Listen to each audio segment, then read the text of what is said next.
بالله من الشيطان الرجيم. بسم الله الرحمن الرحيم.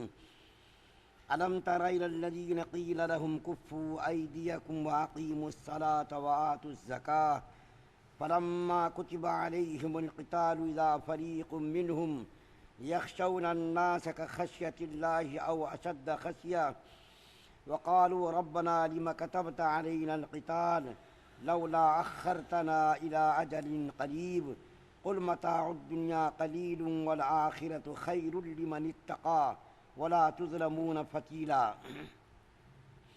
کیا تو نے ان لوگوں کو نہیں دیکھا کہ ان کو یہ کہا گیا تھا کہ اپنے ہاتھوں کو تھامے رہو اور نمازوں کی پابندی رکھو اور زکوٰۃ دیتے رہو، پھر جب ان پر جہاد کرنا فرض کر دیا گیا تو قصہ کیا ہوا کہ ان میں سے بعض آدمی لوگوں سے ایسا ڈرنے لگے جیسا کوئی اللہ تعالیٰ سے ڈرتا ہو، بلکہ اس سے بھی زیادہ ڈرنا، اور یوں کہنے لگے کہ ہمارے پروردگار آپ نے ہم پر جہاد کیوں فرض فرما دیا، ہم کو اور تھوڑی مہلت دے دی ہوتی۔ آپ فرما دیجئے کہ دنیا کا تمتع محض چند روزہ ہے اور آخرت ہر طرح سے بہتر ہے اس شخص کے لیے جو اللہ تعالیٰ کی مخالفت سے بچے اور تم پر دھاگے برابر بھی ظلم نہ کیا جائے گا۔ سورہ نساء کی آیت نمبر 77 آپ کے سامنے پڑھی گئی ہے۔ اس آیت کریمہ کا شان نزول یہ ہے کہ آپ کو معلوم ہے کہ مسلمانوں کو مکی زندگی میں بڑی پریشانیوں کا سامنا کرنا پڑا۔ 13 سال نبی کریم صلی اللہ علیہ وسلم نبوت ملنے کے بعد مکے میں رہے۔ تھوڑے سے جو مسلمان ہوتے تھے، غلام، نوکر، چاکر اور غربا اور جو ہے بالکل دبے کچلے قسم کے لوگ جو اسلام قبول کرتے تھے، تو ان کے ساتھ مکہ کے لوگ بڑی ظلم و زیادتی کرتے تھے۔ کوئی بھی ظلم و زیادتی کا ایسا کام جو انہوں نے مسلمانوں کے ساتھ نہ کیا ہو، ہر قسم کی ظلم و زیادتی مکہ کے لوگوں نے مسلمانوں کے ساتھ کی، تاکہ یہ مسلمان کمزور، ضعیف، دبے کچلے لوگ اسلام سے پھر جائیں، اسلام کو چھوڑ کر کے پھر کفر کی طرف آ جائیں۔ تو جب ان کے ساتھ یہ ظلم و زیادتی ہوتی تھی تو بعض مسلمان نبی کریم صلی اللہ علیہ وسلم کی خدمت میں آتے تھے اور آ کر کے عرض کرتے تھے، یا رسول اللہ صلی اللہ علیہ وسلم، ہم لوگوں کو جہاد کرنے کا حکم دیجئے تاکہ ایک ہی مرتبہ یا ہم مر جائیں یا ان کو مار دیں ہم۔ تو اللہ کے رسول صلی اللہ علیہ وسلم فرماتے تھے ان سے، دیکھو ہمارے اوپر ابھی جہاد کرنا فرض قرار نہیں دیا گیا، بلکہ نماز کو قائم کرنے اور زکوٰۃ کو ادا کرنے کا حکم ہے۔ نماز قائم کرتے رہو، زکوٰۃ ادا کرتے رہو، اور تمہارے ساتھ جو ظلم کیا جائے اس کے اوپر صبر کرتے رہو۔ اور اللہ کے رسول صلی اللہ علیہ وسلم فرماتے تھے، عفو و درگزر کا اللہ کی طرف سے ہم کو حکم دیا گیا، مقابلہ کرنے کی، بدلہ لینے کی اللہ کی طرف سے اجازت نہیں۔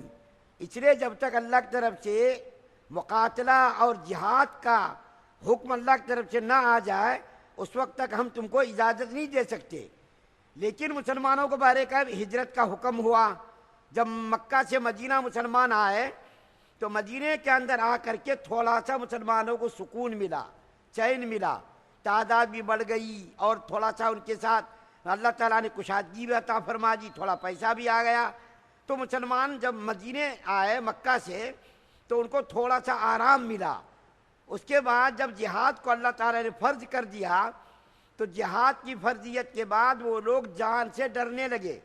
لوگ بولے تو سب لوگ نہیں تھے ایسے، تھوڑے لوگ ایسے جو کچے مسلمان تھے، بعض مفسرین کہتے منافقین لوگ تھے، اور بعض علماء کہتے وہ لوگ زبان سے نہیں کہتے، یہ شکایت زبان پر نہیں تھی، بلکہ اس قسم کے خیالات ان کے دل کے اندر پیدا ہوتے تھے۔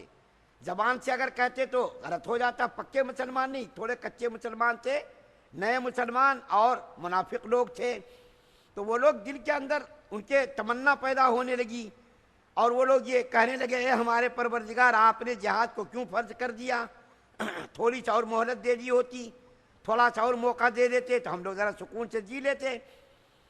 تو اللہ تعالیٰ فرما رہے ہیں کہ جب تمہارے پر جہاد فرض نہیں تھا تو تم لوگ تو ایسا کہہ رہے تھے، اے محمد صلی اللہ علیہ وسلم جہاد کا حکم دے دیجئے، کافروں کو ماریں گے، مریں گے، یہ روز روز کی لڑائی، روز روز کی تکلیف، روز روز کی پریشانی سے تو بہتر یہ ہے کہ ہم ایک ہی مرتبہ لڑ لیں، مر لیں یا مار دیں۔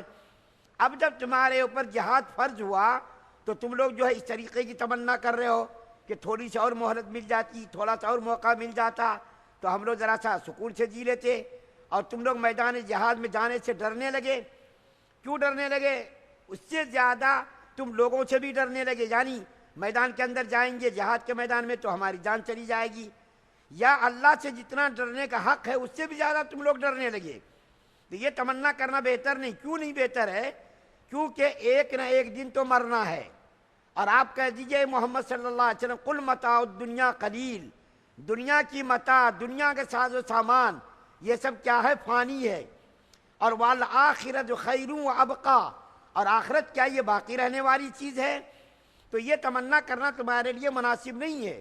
دنیا تو فانی ہے، دنیا کے اندر سے جانا ہے، اور آخرت تو ہمیشہ باقی رہنے والی ہے، اور تمہارے ساتھ آخرت کے اندر دھاگے برابر بھی جرم نہیں کیا جائے گا۔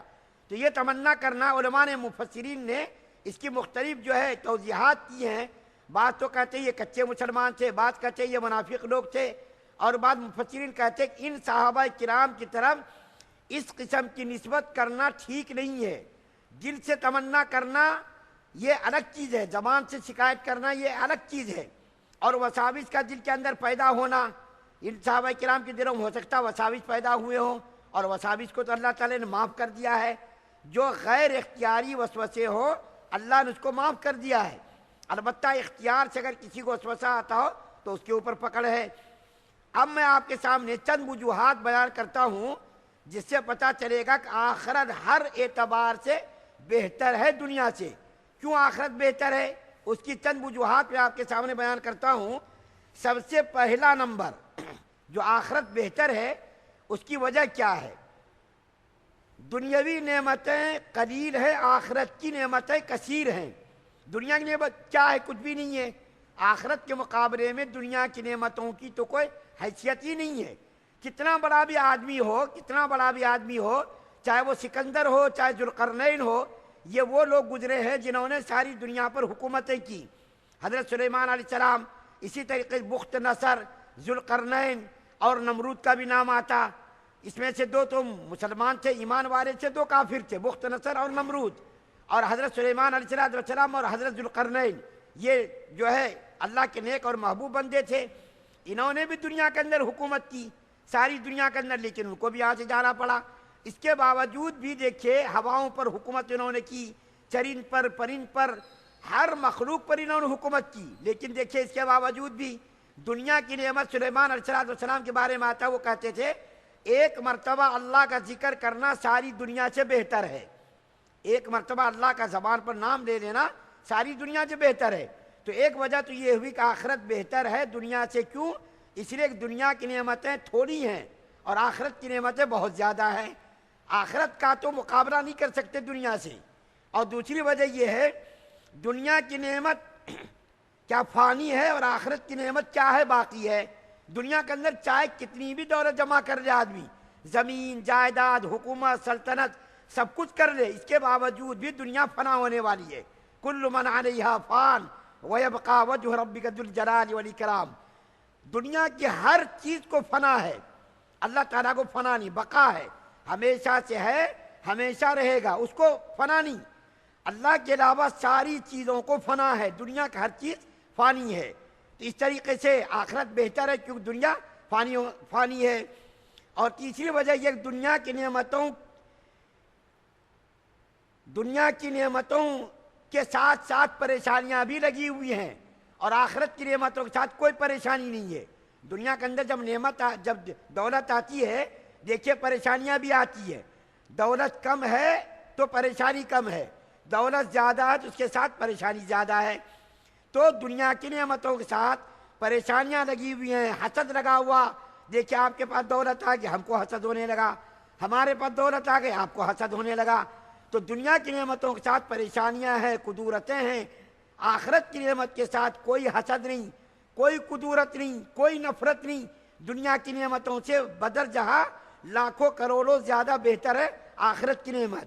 اور چوتھی وجہ یہ دنیا کی نعمتوں کا حصول یقینی نہیں ہے۔ دنیا کی نعمتوں کا حصول یقینی نہیں ہے، اور آخرت کی نعمت تو بالکل یقینی ہے۔ ہر متقی کو آخرت کی نعمت ملنے والی۔ دنیا کے اندر بہت سارے لوگ کاروبار شروع کر رہے ہیں، بہت سارے لوگ تجارت شروع کر رہے ہیں، اس پہ منافع نہیں ہو رہا، کہتے ہیں کہ پتہ نہیں کیا کسی نے کرا دیا کیا۔ ہم اتنی کوشش کر رہے ہیں، جد و جہد کر رہے ہیں، ہمارے کاروبار کے اندر جو ہے کوئی فائدہ نہیں ہو رہا، نقصان ہی نقصان ہو رہا۔ یہ کاروبار شروع کیا، اس میں بھی نقصان ہو گیا، وہ کاروبار شروع کیا، اس میں بھی نقصان ہو گیا۔ تو دنیا کی نعمتیں کتنی بھی محنت آدمی کر لے اس کا ملنا یقینی نہیں، لیکن آخرت کی نعمتیں ہر متقی پرہیزگار مسلمان اور مومن کو وہاں کی نعمتیں ملیں گی، اس کے اندر کوئی شک و شبہ نہیں۔ تو یہ 4 وجوہات میں نے بیان کی آخرت کے برتر ہونے اور افضل ہونے کی، اور دنیا کے غیر افضل ہونے کے۔ میں نے یہ 4 وجوہات بیان کی کہ آخرت ہر اعتبار سے بہتر ہے اور دنیا بہتر نہیں ہے آخرت سے۔ اللہ تعالیٰ سے دعا ہے کہ اللہ تعالیٰ ہم تمام مسلمانوں کو آخرت کی تیاری مرنے سے پہلے کرنے کی توفیق عطا فرمائے، ایمان کامل نصیب فرمائے، جنت کے اندر داخلہ ہم سب کا مقدر فرمائے، جہنم سے ہم سب کی حفاظت فرمائے۔ سبحان اللہ و بحمدہ، سبحانک اللہم و بحمدک، ونشہد ان لا الہ الا انت۔